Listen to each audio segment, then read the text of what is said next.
Saya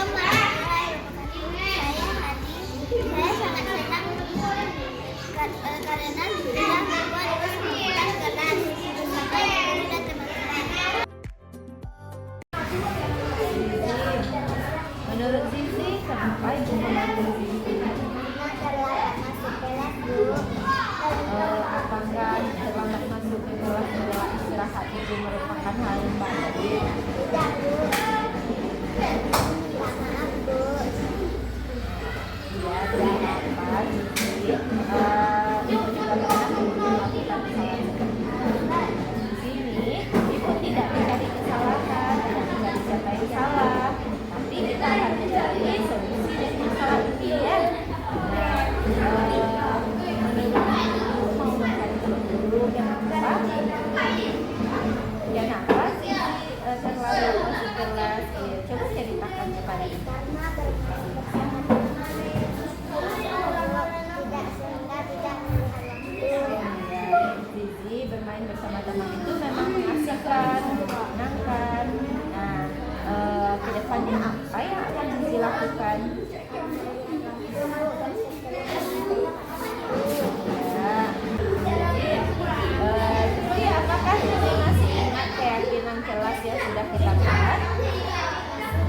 Apa itu?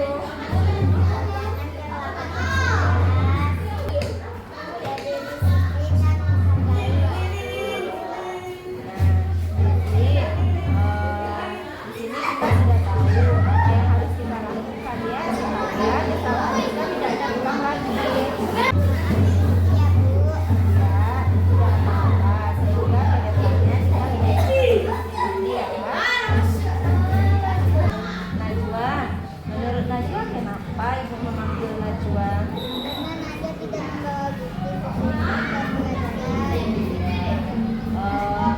Najwa, menurut Najwa, apakah tidak membawa buku, sering tidak bawa buku ke sekolah itu perbuatan yang baik?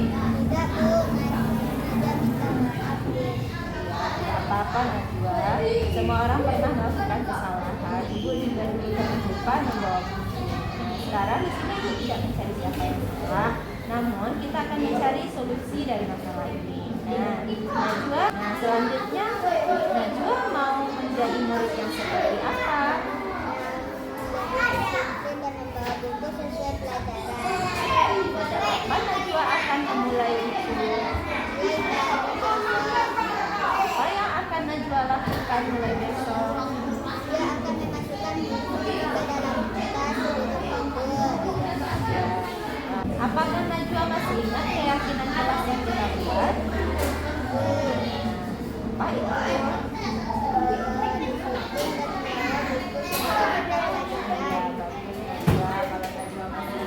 Kita harus mengikuti atau mematuhi keyakinan kelas yang sudah kita buat bersama ya. Terima kasih Najwa sudah berani mengikuti kesalahan dan sudah mau untuk memperbaiki kesalahan ini. Nah, kedepannya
tidak memperpanjang mukadimah, marilah sama-sama kita mendengarkan penyampaian materi tentang budaya positif yang akan disampaikan oleh Saudari Sri Yuliza. Kepada Ibu Sri Yuliza kita persilakan. Baiklah, terima kasih Ibu Ratnawati atas kesempatannya. Alhamdulillah, bismillah sadri wa sirri amri wa hlul 'uqdatam min lisani yafqahu qawli. Bapak Ibu, alhamdulillah, terima kasih atas waktu, atas kesempatan yang telah Bapak Ibu luangkan pada kesempatan kali ini. Puji syukur kepada Allah, kita telah dapat berkumpul dalam rangka diseminasi Godol 1.4 saya dalam rangka mengikuti pendidikan guru penggerak. Nah, Bapak Ibu, jadi dalam modul 1.4 ini, di sini saya belajar tentang budaya positif, bagaimana menerapkan budaya positif di sekolah, gitu Bapak Ibu. Sebelumnya kegiatan kita kali ini pertama tadi sudah dibuka oleh Bu Ratnawati, pembukaan, kemudian penyampaian materinya langsung oleh saya sendiri. Bapak Ibu, nanti saya akan minta umpan balik dari Bapak Ibu semuanya. Nah, selanjutnya nanti akan ditutup kembali oleh Ibu Ratnawati. Nah, Bapak Ibu, jadi dalam modul 1.4 ini, nah sebelumnya ini perkenalan dulu ya Bapak Ibu. Di sini fasilitator saya itu Bapak Safrizal dan pengajar praktiknya Ibu Hatmasari dan saya sendiri sebagai CGP Angkatan 11 Kota Payakumbuh. Bapak Ibu, sebelum kita mulai supaya sedikit lega, tidak terlalu tegang, mungkin Bapak Ibu karena hari sudah mulai siang, sudah mulai mengantuk, lelah, capek gitu ya Bapak Ibu. Kita ice breaking sedikit. Bapak Ibu silakan berhadapan duduk saja. Nah, lihat ya, Bapak Ibu boleh silakan lihat kepada teman kita di samping masing-masing Bapak Ibu. Nah, silakan ditatap. Bapak Ibu silakan tatap teman di sampingnya. Berikan. Bapak Ibu boleh berikan senyuman termanisnya Bapak Ibu. Manis sekali senyum Bapak Ibu di siang ini. Nah, perlahan ya Bapak Ibu, senyum kita tadi berubah semakin lebar dan tertawa. Jadi tertawa. Baiklah, terima kasih Bapak Ibu. Kita lanjutkan. Terima kasih. Semoga Bapak Ibu meluangkan waktunya pada siang hari ini dengan hati yang gembira, dengan senang dan ikhlas mengikuti kegiatan kita pada siang ini. Nah, baiklah Bapak Ibu, di dalam modul 1.4 ini kita sebelumnya juga sudah belajar tentang, saya sudah belajar tentang pemikiran pendidikan menurut Ki Hajar Dewantara. Nah, jadi menurut Ki Hajar Dewantara, tujuan pendidikan ini adalah untuk menuntun segala kodrat yang ada pada anak-anak agar mereka dapat mencapai keselamatan dan kebahagiaan yang setinggi-tingginya, baik sebagai manusia maupun sebagai anggota masyarakat. Oleh sebab itu, pendidik itu hanya dapat menuntun tumbuh atau hidupnya kekuatan kodrat yang ada pada anak-anak agar dapat memperbaiki lakunya bukan dasarnya hidup dan tumbuhnya kekuatan kodrat anak. Nah, jadi Bapak Ibu, pendidikan menurut Ki Hajar Dewantara ini benar-benar seperti kita menghamba pada anak. Menghamba pada anak di sini dalam artian bukan kita mematuhi semua kata-kata anak, tapi yang namanya kodrat anak itu, apalagi kita mengajar di sekolah dasar. Nah, kodrat anak itu dia mungkin bisa kita ibaratkan seperti kertas putih. Nah, kertas putih yang masih kosong. Dan kita lah di sini sebagai pendidik, sebagai guru yang akan melayani, yang akan mengisi kekosongan kertas itu. Nah, kita isi dengan hal-hal yang lebih positif. Nah, itu ya Bapak Ibu menurut Ki Hajar Dewantara. Jadi kita harus melakukan melayani, memberikan pelayanan kepada peserta didik, kepada murid-murid kita sesuai kodratnya masing-masing. Nah, jadi anak itu tidak harus kita yang mendikte, dia harus begini, harus begitu. Mereka pasti punya potensi, punya keunikan, punya karakternya masing-masing. Tinggal bagaimana kita untuk mengembangkannya, menggali potensinya itu mereka akan menggali potensinya sendiri dengan bimbingan kita. Gitu Bapak Ibu. Lanjutnya Pak. Nah, kita masuk yang pertama itu mengenai budaya positif. Nah, budaya positif di sekolah yaitu nilai dan kebiasaan di sekolah yang berpihak pada murid agar mereka dapat berkembang menjadi pribadi yang kritis, penuh hormat dan bertanggung jawab sesuai dengan profil pelajar Pancasila. Nah, Bapak Ibu masih ingat apa saja profil 6 dimensi yang ada pada profil pelajar Pancasila? Nah, yang pertama apa Bapak Ibu? Beriman, bertakwa. Nah, mungkin kemudiannya kita nyanyi bersama ya Bapak Ibu. Nah, nyanyi profil pelajar Pancasila. 1, 2, 3.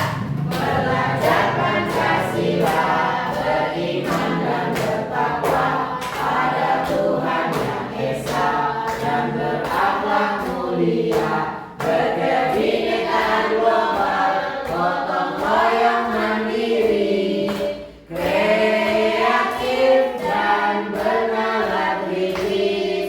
Baik, terima kasih Bapak Ibu atas semangatnya. Nah, alhamdulillah, terima kasih atas semangat Bapak Ibu. Nah, jadi budaya positif di sekolah ini bisa kita ciptakan sejak dini kepada anak-anak kita, kepada murid-murid kita. Nah, bagaimana cara untuk mewujudkannya? Lanjut Pak Riki.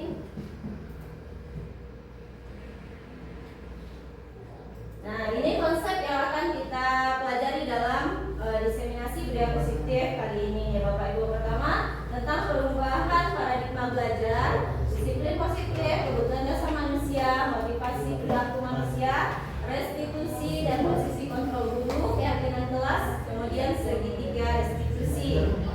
Nah, lanjut Pak Riki.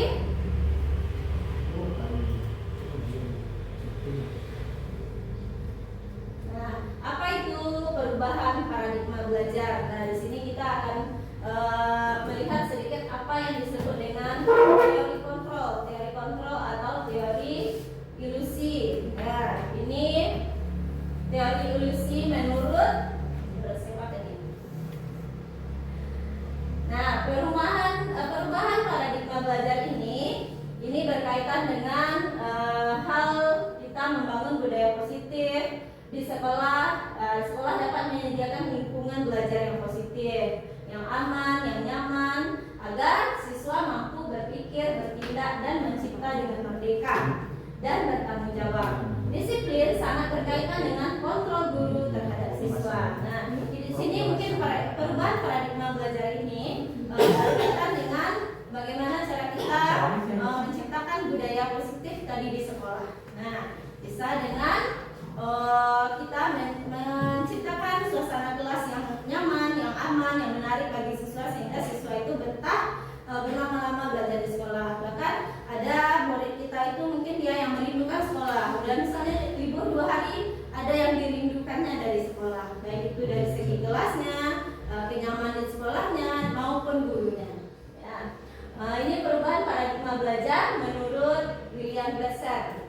Nah, ini seperti ilusi guru mengontrol murid. Nah, seperti ilusi ini berkaitan dengan ilusi, maksudnya ilusi itu pemikiran kita berarti. Nah, pemikiran kita yang seperti apa yang sebelumnya yang kita pikirkan tentang belajar ini, tentang teori pendidikan ini. Nah, sebelumnya kita mungkin berpikiran kalau belajar itu, murid yang belajar itu kita yang kontrol. Nah, ilusi guru mengontrol murid, ilusi bahwa semua penguatan positif, efektif dan bermanfaat. Apa yang kita ucapkan itu harus dilakukan oleh anak. Mungkin sebelumnya kita berpikiran seperti itu. Ilusi bahwa kritik dan membuat orang merasa bersalah dapat menguatkan karakter. Nah, terkadang kita mungkin untuk mendidik aku atau pribadi atau sikap anak itu mungkin kita caranya belum tepat. Mungkin kita maksudnya baik tapi kita belum tepat cara menyampaikannya. Mungkin agak sedikit tinggi nadanya. Ada anak yang tidak bisa seperti itu, tidak menerima seperti itu. Nah, ilusi bahwa orang dewasa memiliki hak untuk memaksa. Nah, ini mungkin sering terjadi di sekolah.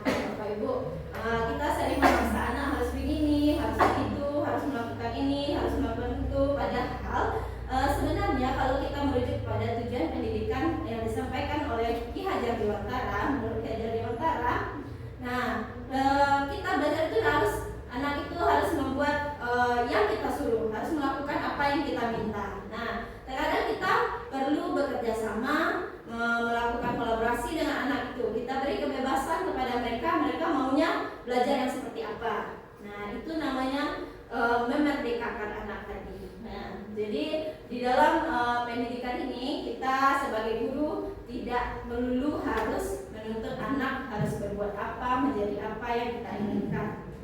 Bapak Ibu, lanjut Mak.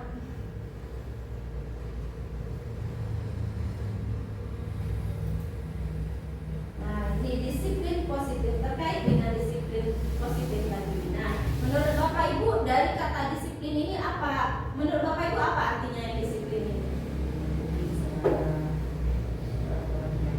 Iya, mematuhi segala peraturan yang berlaku. Nah, yang lain ada mungkin Bapak Ibu apa yang dikatakan disiplin ini? Berbuat sesuai dengan ketentuan. Nah, berbuat sesuai dengan ketentuan. Terima kasih Bu. Nah, kita akan lihat makna disiplin ini.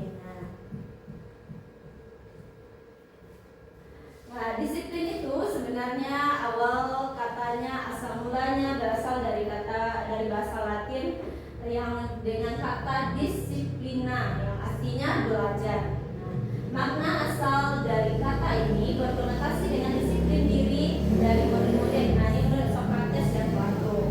Disiplin diri membuat orang menggali potensinya menuju sebuah tujuan apa yang dia hargai.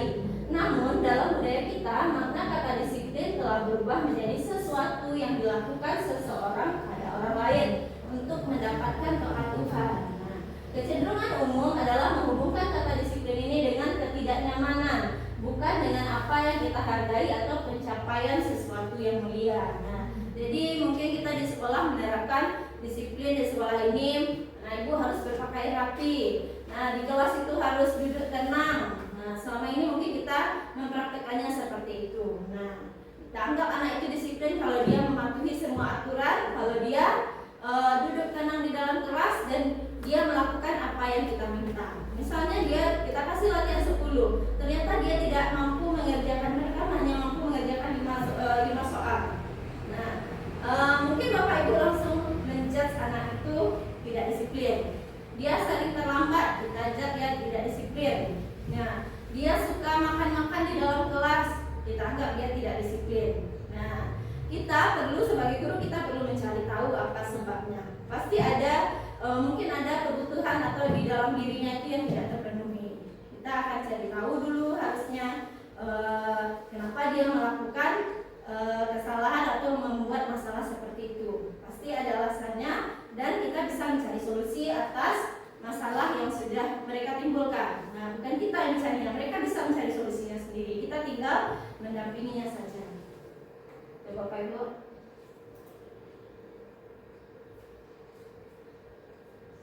Nah, disiplin ini sebenarnya adalah kemampuan memerintah diri sendiri dalam mengontrol dan menguasai diri untuk memilih tindakan yang mengacu pada nilai-nilai yang kita hargai dengan penuh tanggung jawab.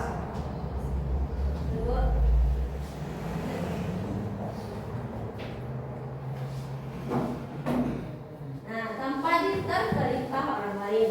Nilai-nilai yang kita hargai adalah nilai kebajikan atau sifat positif manusia yang merupakan tujuan mulia yang ingin dicapai setiap individu, yaitu nilai-nilai dalam profil pelajar Pancasila. Nah, nilai-nilai dalam profil pelajar Pancasila inilah yang menjadi tujuan, salah satu yang menjadi tujuan pendidikan kita, ya Bapak Ibu. Nah, kita mungkin bisa menerapkan disiplin ini mulai dari membuat semacam kesepakatan dengan murid, kesepakatan kelas misalnya. Ini Bapak Ibu mungkin sudah melakukannya sejak tahun seperti kontrak belajar. Nah, tinggal bagaimana supaya anak itu yang bukan kita yang membuat peraturannya, tapi kita membuatnya bersama anak gitu. Nah, jadi penerapan disiplin ini tidak melulu harus kita yang menentukan apa aturannya, apa yang harus mereka lakukan, apa yang tidak harus mereka lakukan. Nah, kemudian disiplin ini dalam membuat disiplin ini berjalan dengan baik perlu persetujuan atau kesepakatan dari kedua belah pihak. Kita membuat kesepakatan untuk membuat aturan di kelas, kita kesepakati dengan anak. Nah, jadi tidak dari kita yang mengeluarkan, kita yang menciptakan. Kalau kita yang mau, berarti kita yang membuat aturan. Nah, lanjut Pak.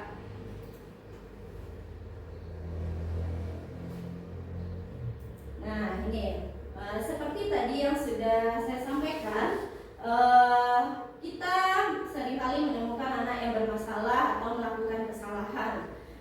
kita menjudge mereka tidak disiplin, tidak mematuhi aturan, atau tidak sopan. Nah, kita sering menjudge anak seperti itu. Nah, sini kita akan lihat kenapa mereka bisa melakukan kesalahan, bisa melakukan perbuatan yang tidak baik. Nah, berarti mereka tidak dapat memenuhi 5 kebutuhan dasarnya. Dan jadi Bapak Ibu, pada dasarnya manusia ini mempunyai 5 kebutuhan dasar yang harus dipenuhi oleh dirinya sendiri. Nah, yang pertama itu survival. Survival itu adalah kebutuhan bertahan hidup. Nah, kebutuhan bertahan hidup. Nah, menurut Bapak Ibu, yang kebutuhan bertahan hidup ini yang seperti apa? Bapak Ibu kalau misalnya tidak makan dalam sehari itu kira-kira bisa bertahan? Masih bisa. Masih bisa. Kalau udah 5 hari bisa bertahan? Jadi salah satu kebutuhan bertahan hidup itu adalah memenuhi makanan. Nah, kemudian ada cinta kasih sayang. Mungkin anak didik kita itu suka bermanja-manja atau suka cari perhatian kita. Mungkin saja ada kebutuhan kasih sayangnya yang tidak terpenuhi. Mungkin dia di rumahnya orangnya bersama ayahnya atau hanya bersama bundanya saja. Berarti dia tidak terpenuhi kebutuhan dasarnya, cinta kasih tadi. Kemudian penguasaan.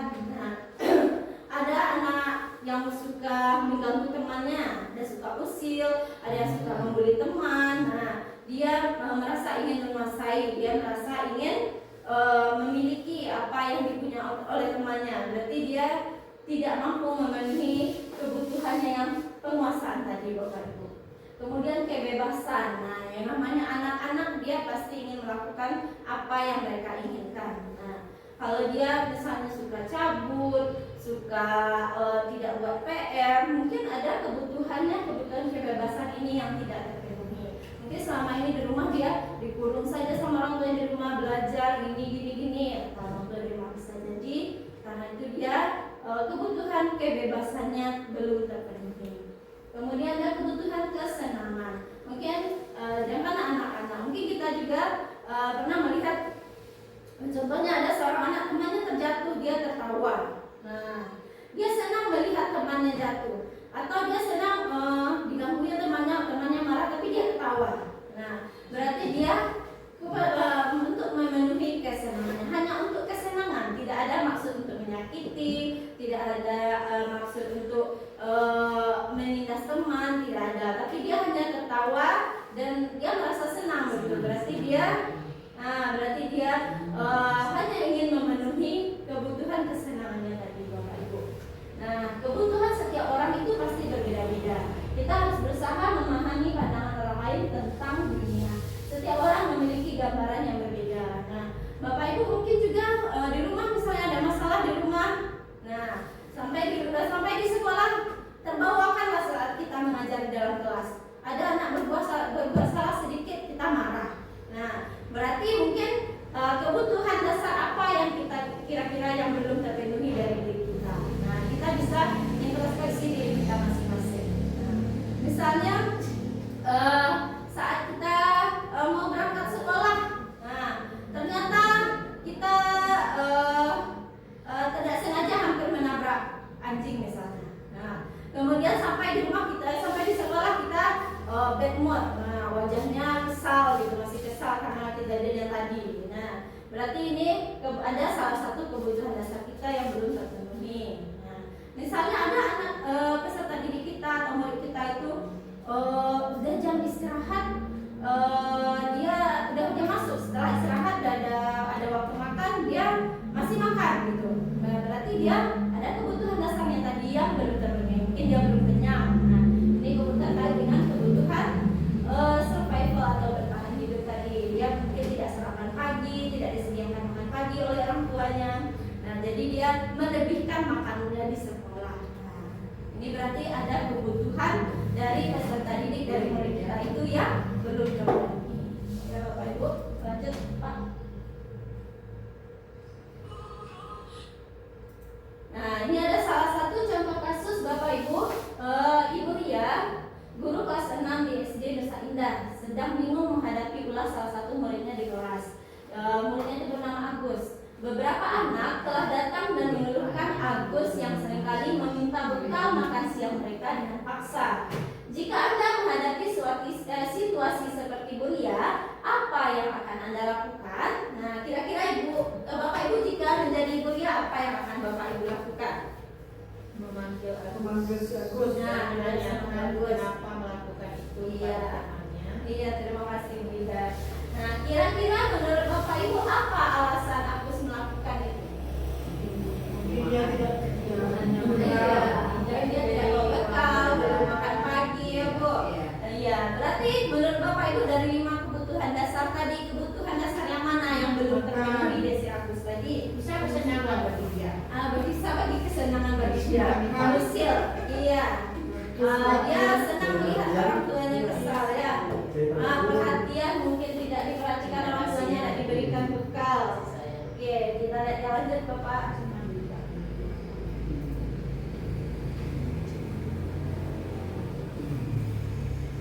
Nah, ini dalam kasus si Agus tadi, nah dalam konteks penerapan disiplin positif, Ibu Lia sebaiknya mencari tahu alasan Agus melakukan tindakan tersebut. Nah, mengetahui kebutuhan mana yang sedang berusaha dipenuhi si Agus, ya.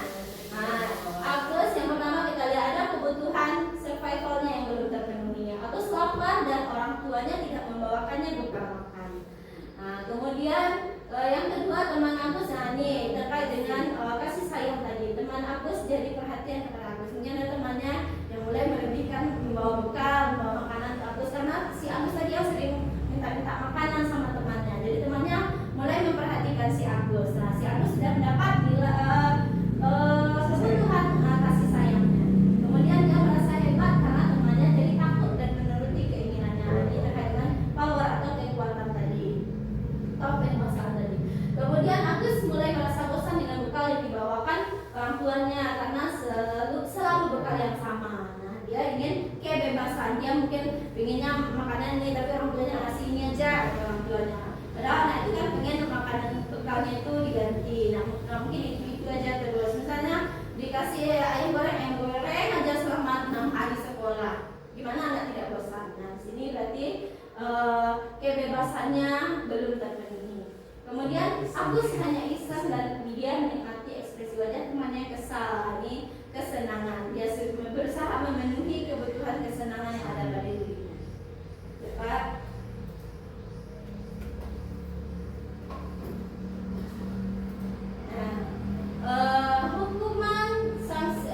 Hukuman dan sanksi atau konsekuensi. Nah, menurut Bapak Ibu apa perbedaannya antara hukuman dengan konsekuensi? Kalau hukuman sesuatu yang diterima ketika melanggar suatu aturan. Ya, Konsekuensi kesepakatan yang sudah tahu dia kalau dilanggar akan ada sanksi. Nah, kita lihat kasusnya ya Bapak Ibu. Ica kurang menguasai pelajaran matematika, sehingga pada saat pelajaran tersebut berlangsung, dia lebih banyak berdiam diri atau menggambar di buku pelajarannya.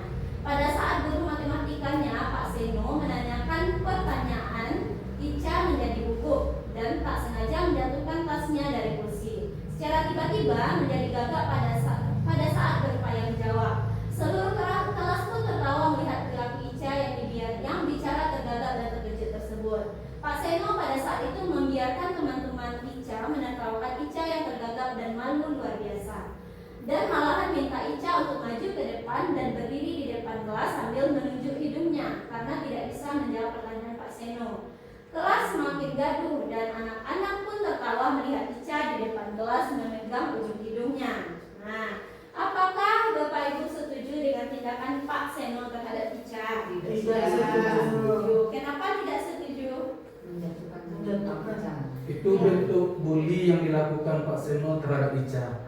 Ya bisa jadi itu mengintimidasi supaya di sana udah tertekan mentalnya Ica ya, membuat Ica malu di depan teman-temannya di depan kelas. Nah, menurut Bapak Ibu tindakan Pak Seno terhadap Ica adalah sebuah hukuman atau konsekuensi? Hukuman. Nah, hukuman. Mengapa itu disebut hukuman? Karena tidak memperhatikan guru ketiga. Karena hanya sebelah pihak saja yang memberikan Nah, iya. Terima kasih Bu Ida. Nah, jadi hukuman itu ya Bapak Ibu hanya ditetapkan oleh satu pihak saja. Nah, hanya dibuat aturannya oleh satu pihak saja. Sebelumnya kan di awal harusnya kita udah ada kesepakatan dengan anak. Nah, bagaimana kalau dia melakukan tindakan ini, apa akibat dari perbuatannya tersebut. Oke, lanjut Pak.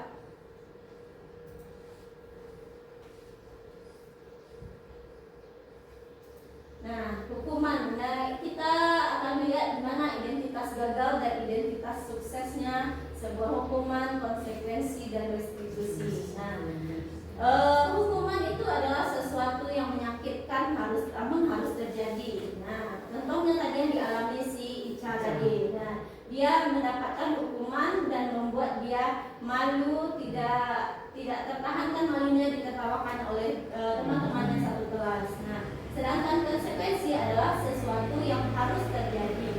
Nah, kemudian restitusi adalah merupakan sebuah pilihan. Nanti kita akan lihat bagaimana restitusi ini.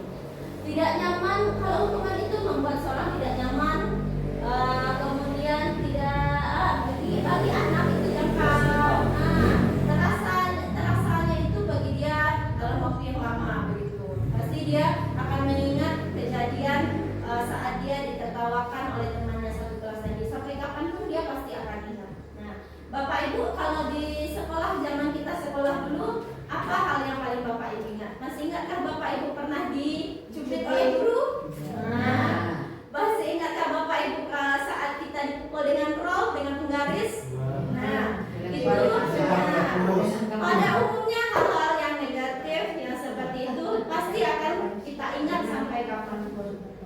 Nah, kemudian kalau pada hukuman ini, korban itu katanya mendapatkan keadilan. Nah, korban bisa, kalau di konsekuensi korban bisa disalahkan. Korban mendapatkan ganti kalau pada restitusi ini. Nanti kita akan lihat restitusi itu seperti apa. Nanti kita restitusi itu akan anak itu mencari solusi atas masalahnya sendiri. Nah, kalau hukuman itu perilaku pasif dan agresifnya meningkat. Nah, kalau agresifnya tadi di masalah si Ica tadi, Pak Seno mulai agresif memberikan hukuman. Si Ica-nya tadi mulai pasif, semakin takut dia malahan. Nah, kemudian penguatan hanya bertahan dalam jangka waktu pendek kalau pada konsekuensi. Nah, sedangkan pada restitusi masalah itu akan terpecahkan. Kalau pada hukuman sistem tidak akan berjalan bila murid tidak takut. Nah, kemudian pada konsekuensi memerlukan monitoring dan supervisi terus-menerus dari guru. Nah, murid belajar bertanggung jawab untuk perilakunya ini pada restitusi karena dia mencari solusi dari masalahnya sendiri. Kalau pada hukuman berlaku hanya pada sebuah institusi, tidak berlanjut pada kehidupan nyata, jadi hanya ditetapkan oleh satu pihak saja. Kalau konsekuensi membantu penerapan mengikuti peraturan dalam masyarakat. Sedangkan pada restitusi fokus pada pemecahan masalah dalam jangka waktu panjang. Kalau hukuman peraturannya adalah kamu harus begini, kamu harus begitu. Kalau pada hukuman, kalau pada konsekuensi apa peraturannya? Kita bisa bertanya, masih ingatkah atau warna ibu kenapa apa aturannya kalau begini? Nah, kemudian pada restitusi apa yang kita yakini, kita membuat keyakinan atau kesepakatan kelas tadi. Jadi murid itu akan ingat apa yang dia yakini, apa yang sudah kita sepakati. Kemudian pada hukuman, murid atau anak itu menjadi benci terhadap peraturan karena dia selalu mendapatkan hukuman.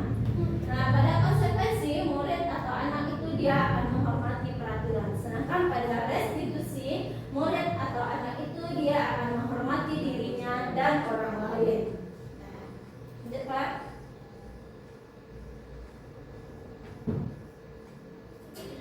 Nah, yuk kita stretching, Mami udah mulai ngantuk.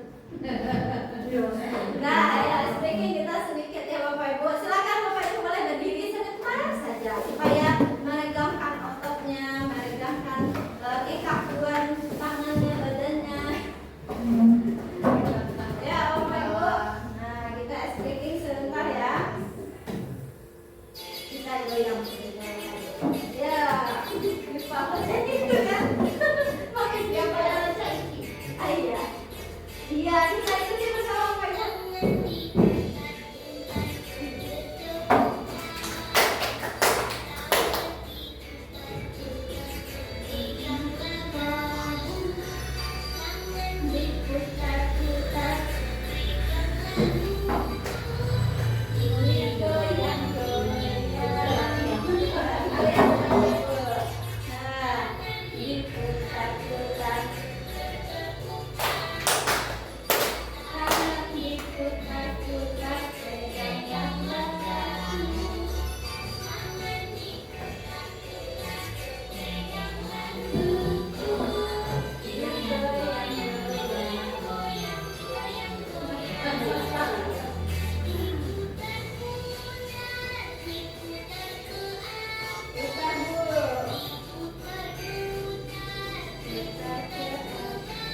akan terjadi apabila saya tidak melakukannya. Nah, itu motivasi eksternal karena udah ada peraturan, sudah ada hukuman. Nah, dia menjadi mau melakukan peraturan itu, mau mengikuti peraturan itu. Berarti itu motivasi dari luar atau motivasi eksternal. Nah, kemudian untuk mendapatkan imbalan dari orang lain atau institusi. Nah, apa yang akan saya dapatkan apabila saya melakukannya? Nah, ini berarti dia masih ada motivasi eksternal. Nah, kemudian untuk menghargai diri sendiri. Nah, saya akan menjadi orang yang seperti apa bila saya melakukannya? Itu berarti udah motivasi motivasi internal. Nah, ini adalah untuk menciptakan atau untuk menciptakan motivasi internal ini adalah tujuan dari disiplin positif tadi. Nah, jadi dia mulai disiplin, mulai melakukan hal-hal yang mengikuti aturan, tapi berasalnya motivasinya itu dari dalam dirinya sendiri. Nah, ini adalah tujuan disiplin positif. Lanjut, Pak.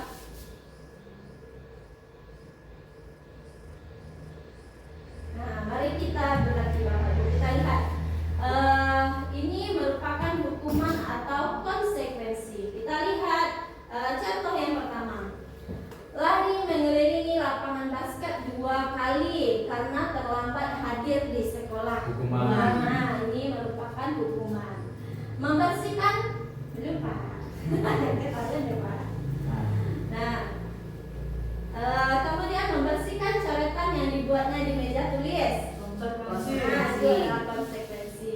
Murid diminta untuk push up 15 kali karena tidak menggunakan masker di sekolah. Ini hukuman. Mengganti kertas tugas teman yang telah dicoret-coret.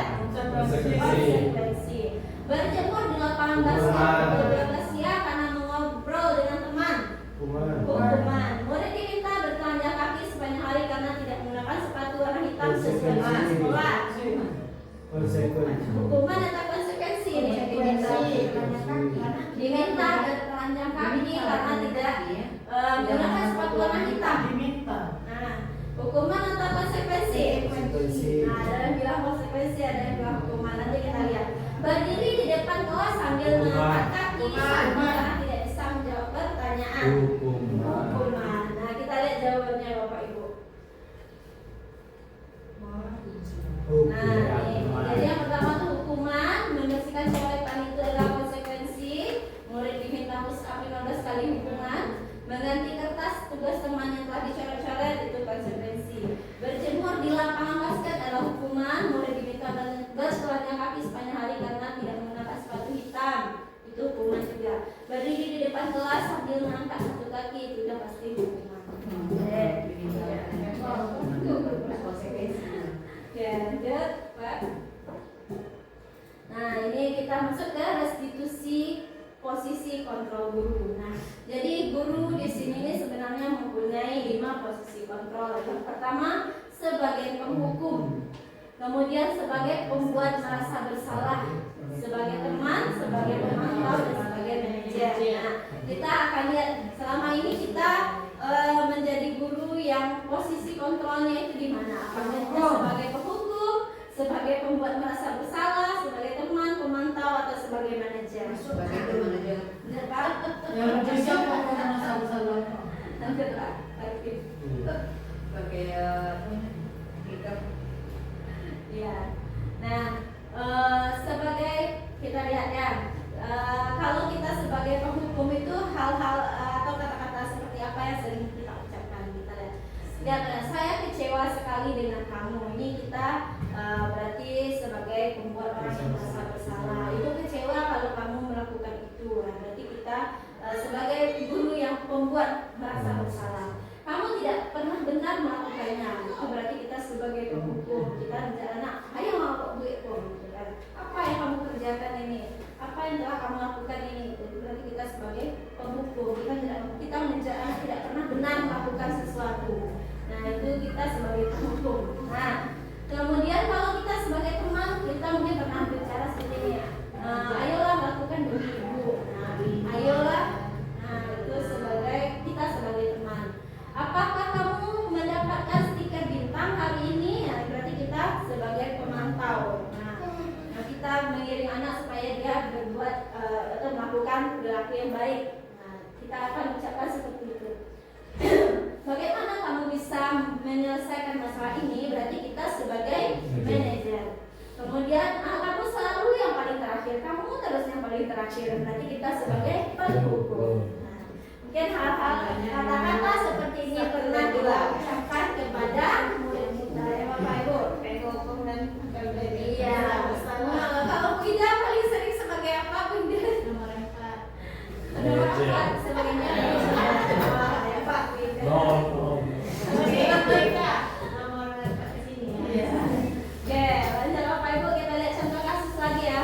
Pada hari Senin, Pak Harun tidak masuk sekolah. Pak Harun merupakan guru matematika. Saat itu, Bu Wati menggantikan Pak Harun. Bu Wati baru 1 tahun menjadi guru SMP. Beberapa murid perempuan, Vivi dan Natali, mengetahui hal ini dan mulai menggunakan kesempatan dan bersikap seenaknya, tertawa dan tidak mengindahkan kehadiran Bu Wati. Bu Wati mencoba menyapa Vivi dan Natali dengan ramah sambil mengingatkan untuk tetap fokus pada tugasnya. Ayolah, tugasnya dikerjakan. Nanti ibu ditegur Bapak Kepala Sekolah kalau kalian tidak mengerjakan tugas. Tolong bantu ibu ya. Namun Vivi dan Natali malah jadi tertawa. Ah, ibu santai saja Bu. Mereka tetap tidak mengerjakan tugas dan malah mengobrol. Nah, ini posisi kontrol apa yang sudah diterapkan oleh sama Bu Wati. Teman-teman, tolong bantu Sebagai ibu ya. teman. Nah, terima kasih Bapak Saiful masih ingat berarti tentang teori posisi kontrol guru tadi. Oke, lanjut Pak.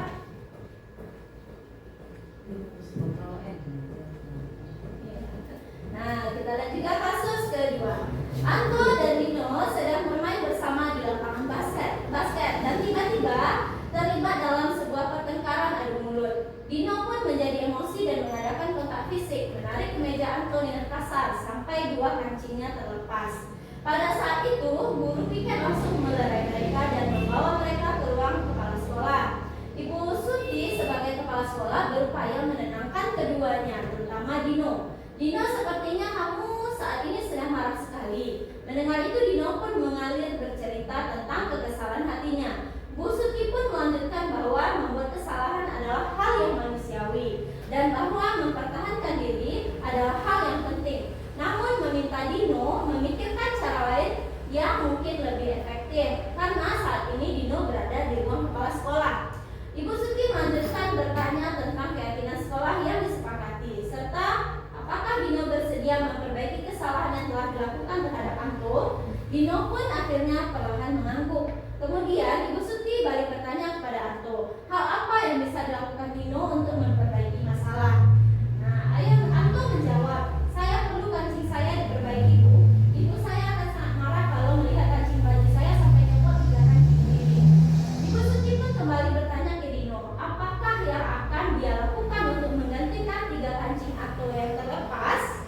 Nah, di sini posisi Ibu Suti sebagai manajer atau sebagai mengontrol, dia mengarahkan si Dino ini apa yang harus dilakukannya. Berarti dia sebagai iya, berarti Bu Yati sudah menerapkan posisi kontrol sebagai manajer. Oke, lanjut.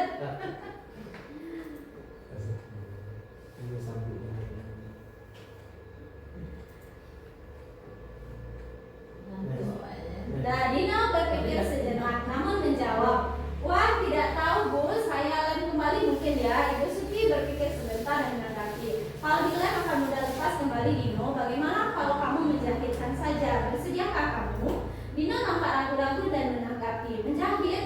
Mana saya tahu bagaimana menjahit Bu. Ibu Suti meneruskan, apakah kamu bersedia belajar menjahit? Dino berpikir sejenak, memandang ke meja Anto dan menanggapi, yang mengajari saya siapa Bu? Dengan cepat Ibu Suti menjawab, Pak Irfan, guru tata busana.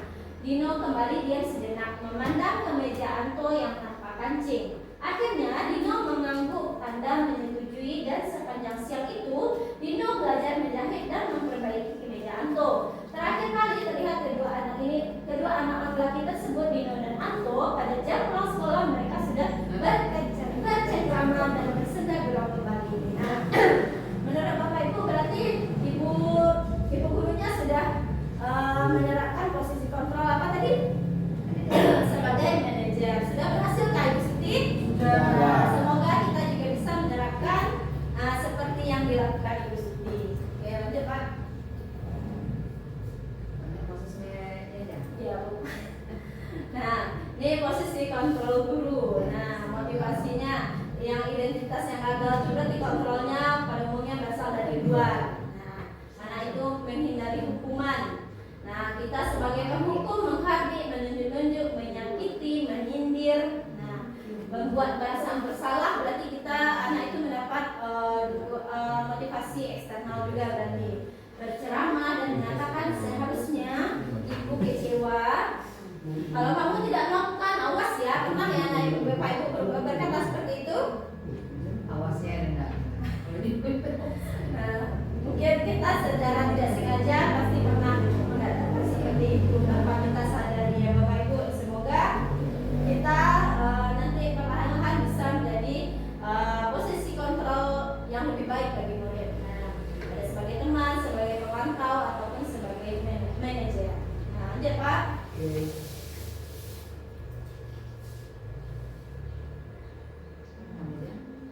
Terima kasih. Nah, keyakinan kelas. Nah, keyakinan kelas itu adalah nilai-nilai kebajikan atau prinsip-prinsip universal yang disepakati bersama secara universal, lepas dari perbedaan agama, suku, negara, dan bahasa. Nah, menurut dosen, suatu keyakinan akan lebih memotivasi seseorang dari dalam atau intrinsik. Seseorang akan lebih bersemangat untuk menjalankan keyakinannya daripada hanya sekedar mengikuti peraturan. Nah, saya ingin bertanya dulu, apakah Bapak Ibu sudah membuat semacam keyakinan atau aturan atau kesepakatan kelas atau kontrak belajar? Sudah ya, pada umumnya sudah. Nah, kita lanjut Pak.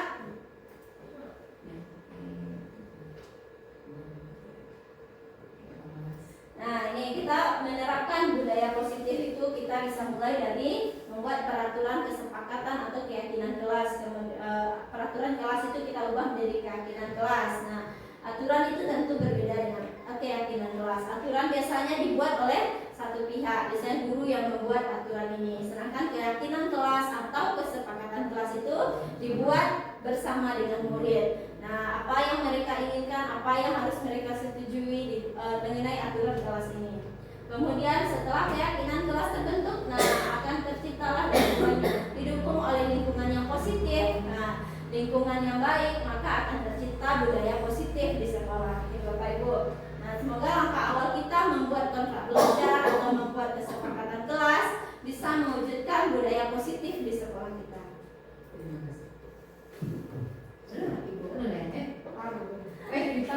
Nah, peraturan atau keyakinan kelas dengan kebajikan yang tujuh. Nah, peraturan itu dia selalu kembali, contohnya selalu kembalikan buku ke tempatnya. Sedangkan keyakinan kelas ini berkaitan dengan tanggung jawab. Nah, dia kalau udah tahu keyakinan kelas dari kesepakatan yang sudah dibuat bersama tadi, dia pasti ingat apa keyakinan kelas atau nilai kebajikan yang dituju. Kalau sudah salah skip, iya, lalu Sekali lagi ya Bu. Oke, lanjut. Nah, keyakinan kelas contohnya adalah nilai menghormati orang lain, saling menghormati. Kalau contoh peraturan, hadir di sekolah 15 menit sebelum pembelajaran dimulai. Nah, sedangkan keyakinan kelas adalah komitmen pada tujuan. Nah, kemudian peraturan dilarang melakukan kekerasan. Kalau keyakinan kelas berkaitan dengan nilai keselamatan. Bapak Ibu, kalau berangkat ke sekolah naik motor biasanya pakai helm atau tidak? Pakai helm ya. Nah, Bapak Ibu memakai helm itu tujuannya untuk apa? Untuk menghindari razia polisi atau untuk melindungi diri? sudah menjadi kebiasaan. Atau sudah menjadi kebiasaan? Takut jadi razia? Takut kena razia. Nah, berarti nah, jadi ada macam-macam tujuan kita memakai helm itu ya. Ada yang menghindari razia polisi, ada yang untuk keselamatan, ada yang sudah menjadi kebiasaan saja.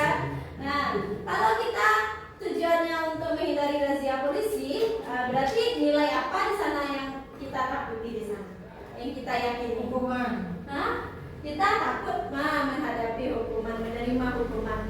Tetapi kalau kita tujuannya untuk keselamatan supaya tidak kenapa-napa, misalnya terjadi kecelakaan, berarti nilai keselamatan yang kita yakini di sana. Oke, lanjut Pak. Nah, pembentukan keyakinan kelas. Keyakinan kelas bersifat lebih abstrak daripada peraturan yang lebih rinci dan konkret. Keyakinan kelas berupa pernyataan universal. Keyakinan kelas dibuat dalam bentuk positif. Keyakinan kelas hendaknya tidak terlalu banyak sehingga mudah diingat dan dipahami. Keyakinan kelas sebaiknya sesuatu yang dapat diterapkan di lingkungan tersebut. Semua warga kelas ikut berkontribusi dalam pembuatan keyakinan kelas lewat kegiatan surat pendapat. Bersedia meninjau kembali keyakinan kelas dari waktu ke waktu. Nah, jadi kontrak belajar atau kesepakatan kelas yang kita sudah buat bersama murid itu bisa kita perbarui seiring berjalannya waktu. Mungkin ada yang perlu diperbaiki atau yang perlu ditambahkan. Nah, untuk membuat keyakinan kelas ini, sebaiknya kita meminta pendapat dari anak. Nah, misalnya anak menyebutkan dilarang atau tidak boleh membuang sampah sembarangan. Anak ibu pengennya keyakinan kelas kita, kesepakatan kelas kita seperti apa? Nah, ada yang angkat tangan misalnya, saya ingin tidak boleh membuang sampah sembarangan. Nah, tidak boleh ini merupakan kata yang berkonotasi negatif. Tidak boleh. Jadi kita bisa merubah kesepakatan kelas ini. Nah, buanglah sampah pada tempatnya. Boleh seperti itu Bapak Ibu. Tidak mengganggu teman sedang belajar atau tidak membantah perkataan guru misalnya. Anak yang mengungkapkan seperti itu. Kita bisa mengajak anak untuk membuat kata-katanya itu lebih positif. Mungkin berkata sopan, saling menghormati, saling menghargai. Nah, jadi kata-katanya itu kita ubah ke arah yang lebih positif. Hilangkan tidak cepat.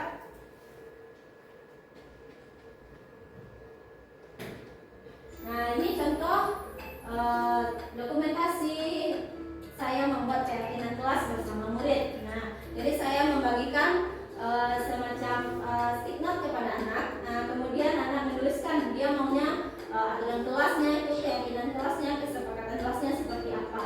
Nah, setelah itu anak menempelkan di papan tulis. Nah, kemudian ini saya buat jadi anak-anak itu sepertinya merasa senang gitu. Ada yang membuat seperti ini, tidak boleh memanggil dengan nama orang tua, kan anak kita sudah ada seperti itu. Nah, bisa mungkin kita ubah dengan kata-kata memanggil teman dengan panggilan yang baik. Nah, itu kan lebih positif kata-katanya. Itu ya Bapak Ibu.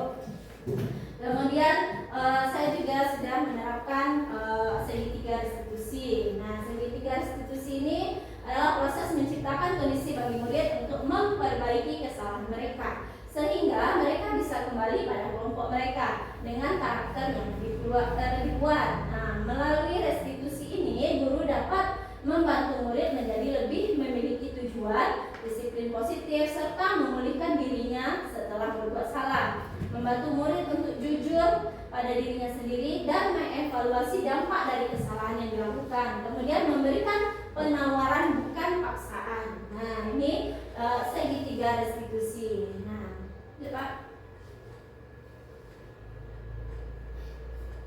Nah, ini untuk penerapan segitiga restitusi ini kita bisa yang pertama kita lakukan adalah menstabilkan identitas.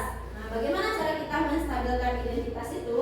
Nah, kita bisa misalnya ada murid itu melakukan kesalahan, ada yang dengan sengaja dia menyandung kaki temannya. Nah, kita bisa menstabilkan identitas. Kita bisa mengatakan seperti ini. Setiap orang pasti pernah melakukan kesalahan. Nah, kamu bukan satu-satunya yang pernah melakukan ini. Jadi kita stabilkan dulu diri peserta didik itu. Jadi dia tidak takut, tidak merasa takutnya itu tidak berlebihan. Dia tahu kesalahannya sendiri, menyadari kesalahannya sendiri tanpa kita hukum gitu. Kemudian kita validasi di mana tindakan yang salah. Nah, Bagaimana kita memvalidasi tindakan yang salah ini? Kita bisa dengan mengatakan seperti ini kepada anak. Kamu tentu punya alasan mengapa melakukan itu. Adakah cara yang lebih efektif untuk mendapatkan apa yang kamu butuhkan? Kita tanya dulu, mungkin apa kebutuhan dasarnya tadi yang belum terpenuhi. Bisa kita lihat di tindakan memvalidasi tindakan yang salah itu. Kita cari di mana kebutuhan dasarnya yang belum terpenuhi. Kemudian setelah itu kita mengingatkan kembali kepada anak nilai-nilai apa yang telah kita sepakati, atau anak ibu maunya menjadi murid yang seperti apa. Nah, itu kita bisa di tahap menanyakan keyakinan. Jadi dalam segitiga restitusi ini ada 3 tahap. Yang pertama, kita harus stabilkan identitas anak, kemudian memvalidasi tindakan yang salah, dan menanyakan keyakinan. Nah, keyakinan atau kesepakatan kelas yang sudah dibuat bersama tadi. Jadi anak itu dia tahu di mana kesalahannya, keyakinan mana yang telah dilanggarnya, dan dia mencari solusi dari masalahnya sendiri. Ya, lanjut Pak.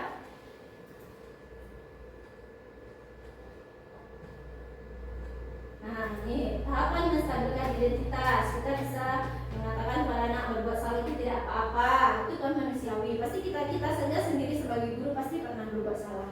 Tidak ada manusia yang sempurna. Saya juga pernah melakukan kesalahan seperti itu. Kita bisa menyelesaikan ini, kata kita kepada anak. Bapak Ibu tidak tertarik mencari siapa yang salah, tapi Bapak ingin mencari solusi dari permasalahan ini. Nah, itu menstabilkan identitasnya Bapak Ibu. Jadi Pak. Kemudian tahapan yang kedua adalah memvalidasi tindakan yang salah. Nah, anak ibu pasti punya alasan mengapa melakukan kesalahan itu. Nah, kita tanyakan pada anak, kita katakan pada anak, kamu patut bangga pada dirimu sendiri karena kamu telah melindungi sesuatu yang penting buatmu. Nah, itu memvalidasi tindakan yang salah. Jadi dia tahu di mana kesalahannya. Tepat? Nah, kemudian kita menanyakan keyakinan.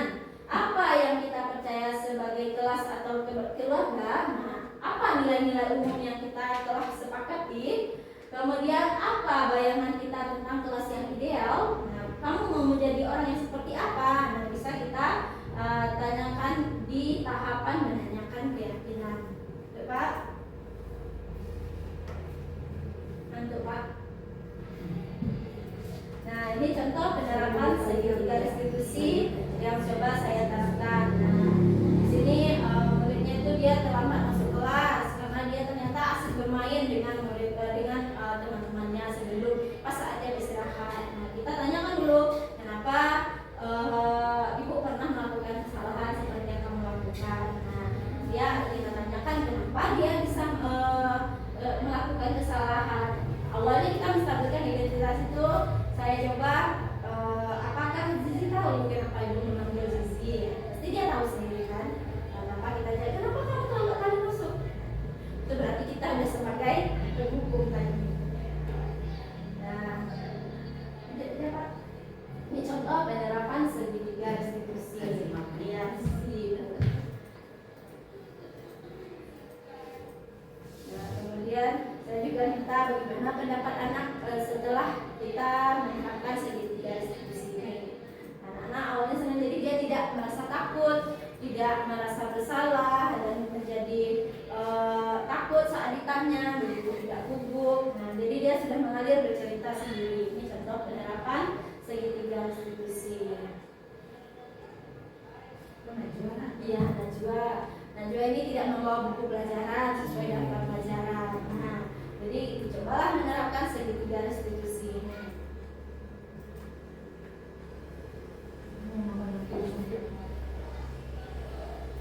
Ya, kenapa dia tidak membawa buku? Tanya lagi alasannya. Nah, dia beralasan semalam ketiduran bu, lupa memasukkan buku dalam tas. Gitu. Dan kita tanyakan kepada anak, menurut anak itu kenapa keyakinan yang mana yang kita yang masih ingat anak ibu? Keyakinan apa yang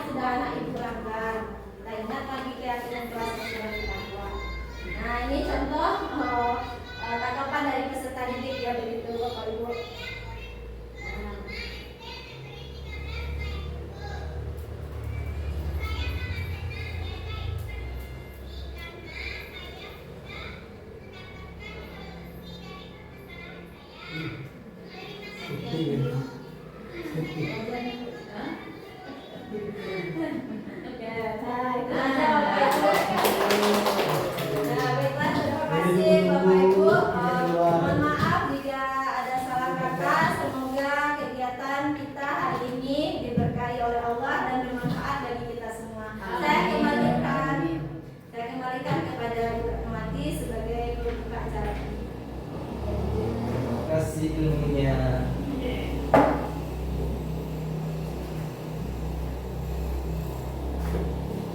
Terima kasih, sama-sama kita ucapkan kepada Ibu Sri Yuliza yang telah menyampaikan panjang lebar tentang materinya. Semoga kedepannya bisa kita sama-sama melaksanakan budaya positif dalam menghadapi anak. Hendaknya ada perubahan bagi diri kita sendiri dulu untuk masa yang akan datang. Baiklah Bapak Ibu, untuk acara selanjutnya kita minta juga beberapa kata atau kata sambutan dari Ibu Kepala Sekolah SD Negeri 13. Kepada Ibu kami persilahkan. Baiklah, pertama kali kita ucapkan terima kasih kepada Ibu Sri Yuliza yang telah berbagi ilmu dengan kita semua. Cuma pada kesempatan ini Ibu hanya menghimbau kepada kita semua. Mudah-mudahan setelah kita mendengar pencerahan dari budaya positif yang telah disampaikan oleh Bu Sri Yuliza, mudah-mudahan ini dapat kita terapkan di dalam kelas kita masing-masing, sehingga kedepannya anak-anak kita tidak lagi merasa terhukumi, tetapi dia merasa dibimbing, bukan lagi merasa dihukum. Jadi dia bisa mematuhi konsekuensi yang telah kita terapkan di dalam kelas kita masing-masing. Cuma itu pesan yang dapat Ibu bawa pada kesempatan ini dapat kita laksanakan dengan baik untuk depannya, insya Allah kelas kita, anak didik kita bisa menerapkan budaya positif. Terima kasih. Sebagai pesan untuk Ibu Sri Yuliza, mudah-mudahan apa ilmu yang telah didapatkan di dalam kegiatan guru penggerak ini dapat diterapkan dan berbagi kepada teman-teman, terutama di sekolah kita, dan bermanfaat bagi dunia pendidikan ke depannya, khususnya kota Payakumbuh. Cuma itu pesan dan harapan Ibu sebagai kepala sekolah. Terima kasih atas segalanya, mohon maaf atas segala kekurangan, dan Ibu sudahi dengan wabillahi taufiq wal hidayah. Assalamualaikum warahmatullahi